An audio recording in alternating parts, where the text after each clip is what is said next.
Voltamos com o TEG, o seu canal sobre tecnologia e inovação em todas as áreas. Hoje a gente está falando sobre realidade virtual e aumentada e também sobre mixed reality, né? Isso sempre aqui comigo, Marcelo Fernandes e Walter Wolff. Bom, vamos passar um pouquinho aí sobre o vídeo do ARKit.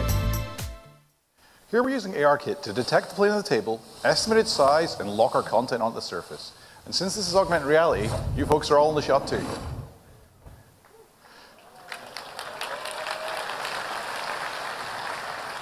This is all rendered in real time using the power of Unreal Engine 4. We're at a remote outpost on a desolate world where supplies are scarce. Airships come here to refuel, get repairs, and to trade. These are our townsfolk. They're expecting some visitors soon, so they're all starting to get ready for their arrival. Except for this guy down here, apparently. Who hired him?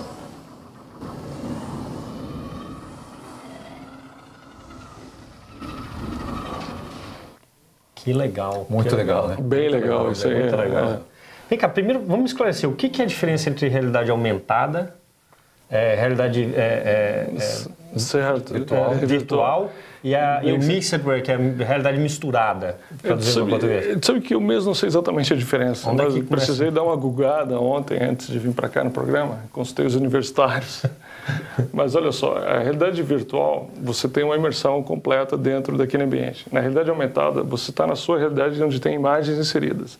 A diferença desses dois para o Mixed Reality é que, nesse caso, você não precisa usar o óculos. Você pode usar Você pode usar o seu iPad, você pode usar o seu celular. Então, você consegue, que nem a gente viu no vídeo... Ele usa um iPad, né? Você consegue fazer uma realidade mixada.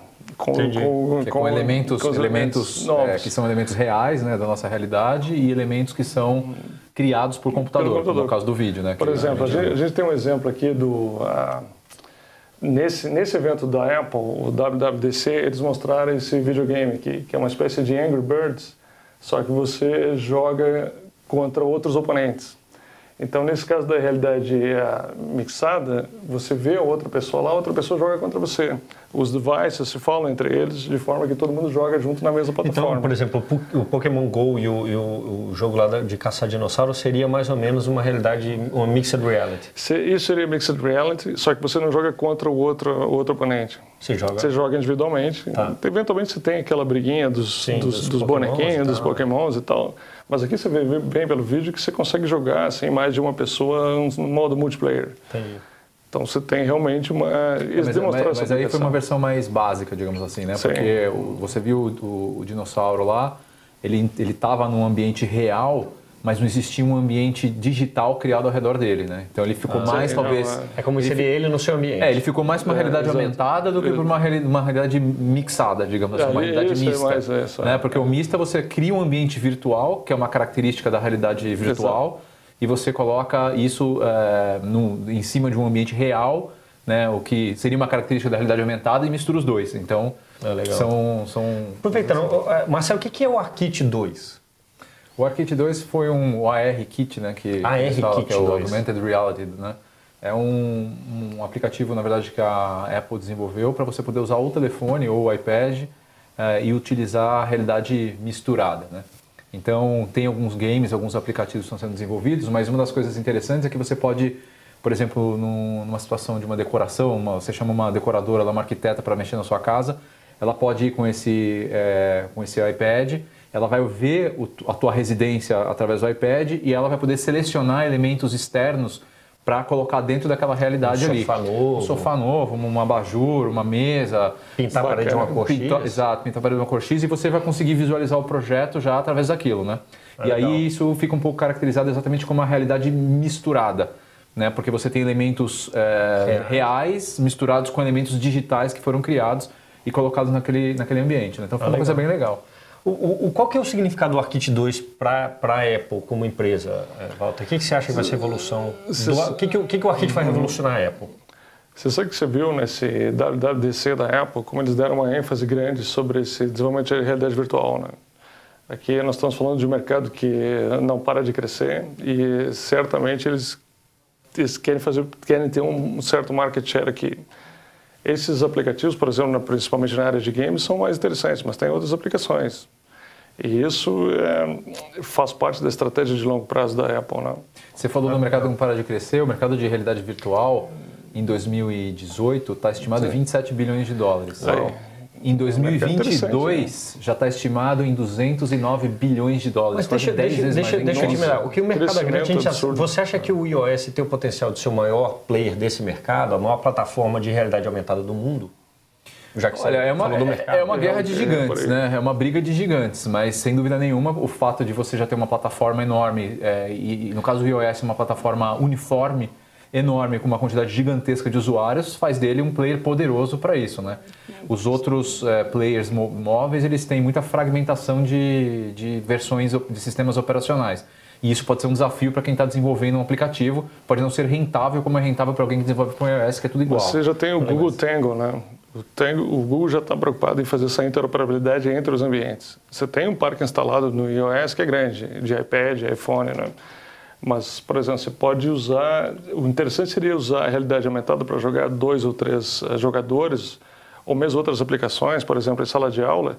Nem todo mundo usa Apple. Uma parte usa Apple, uma parte usa Android. Então, o Google Tango já possibilita essa interoperação. E você acha assim, quais outras aplicações possíveis para o celular? E você como gamer, você acha que...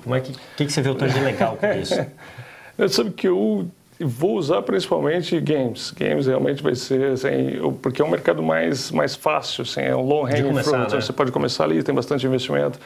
Mas, por exemplo, eu gosto bastante desse que eu comentei, de usar em sala de aula. Então, havia um artigo onde o professor explicava como é que era o sistema solar com a imagem dos planetas em volta do Sol e tal. Então, isso ajuda bastante, assim, visualizando, aumenta muito assim, o entendimento. Existe naquela coisa de você entrar em cenários, por exemplo, falando de espaço, eles já estão pensando em fazer como que foi a chegada do homem na Lua, por exemplo. Então, você pode participar de como foi a chegada do homem na Lua como um estudante, né? E 90% do aprendizado das pessoas é feito através da tua experiência. Em primeira pessoa, né? Em primeira pessoa ainda, e não através de ler ou então escutar. Não vai ser história de como é que o homem foi para a Lua, você vai para a Lua com o cara e fica lá. Você é a pessoa descendo na Lua. E fica lá, né? E uma pergunta, o que você acha que isso vai alterar assim, no mundo físico e no virtual para nós, assim, diariamente? O impacto, né? O impacto. Olha, eu acho que o primeiro impacto vai ser o impacto que muita gente vai dar de cara na parede brincando com esses negócios. Porque assim, uma porta ali que não existe, vai uma porta que não existe, vai se mexer, vai cair, vai não sei o quê. Porque, na verdade, hoje os óculos, muitos deles são conectados em um monte de cabo que você tem que ligar no seu PC. Agora esses novos que são independentes já não mais, mas assim, tem gente que tem esses. E aí certamente o cara vai estar lá meio tonto, porque o sistema do óculos ele mexe com o labirinto das pessoas, né? Então muita gente fica enjoada e pode cair, e muita gente pode causar acidentes, né? Mas uma vez que isso esteja superado e desenvolvido, acho que os impactos já tem, por exemplo, o exército americano está usando situações de realidade aumentada para tentar curar o trauma pós-combate. Para o cara reviver aquela experiência dentro de uma situação do ambiente controlado e o cara poder passar por aquilo. Né? Então tem uma série de aplicações. Ele tem uma leitura um pouco mais branda do que ele voltando à visão do Zuckerberg lá no primeiro bloco, para chegar em 1 bilhão de usuários, você precisa de todas essas aplicações, você precisa de todos esses segmentos. Medicina, educação, games, você precisa realmente assim, um oceano de oportunidades. Né? A visão deles é ter 1 bilhão de usuários de realidade virtual. Tem uma outra também do dentista, que o cara vai no dentista e ele bota o óculos de realidade virtual para ele se distrair enquanto ele está com o dentista tem isso. Então, você bota o óculos e se distrai e tem estatística dizendo que você sente menos dor porque você está distraído com outra coisa. Está imerso em outro ambiente.